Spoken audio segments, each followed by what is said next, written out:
ফিলিস্তিন রাষ্ট্রকে স্বীকৃতি দেওয়া নিয়ে পশ্চিমা দেশগুলোর পদক্ষেপের প্রেক্ষিতে ইসরায়েল এবার ১৯৬৭ সালের যুদ্ধে দখল করা পশ্চিম তীর সংযুক্ত করার পরিকল্পনা করছে। বার্তা সংস্থা রয়টার্সকে দেওয়া তথ্য অনুযায়ী ইসরায়েলের নিরাপত্তা মন্ত্রিসভার বৈঠকে বিষয়টি আলোচিত হয়েছে।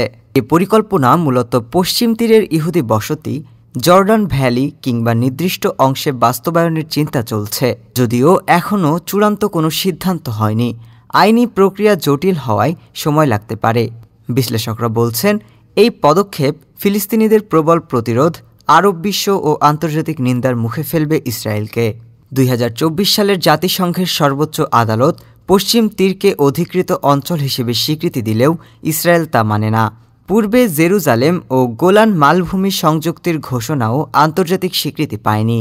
নেতানিয়াহুর ডানপন্থী জোট সরকার দীর্ঘদিন ধরেই পশ্চিম তীরকে ইসরায়েলের ঐতিহাসিক ভূমি হিসাবে দাবি করে আসছে। ডেস্ক রিপোর্ট, আজ বার্তা।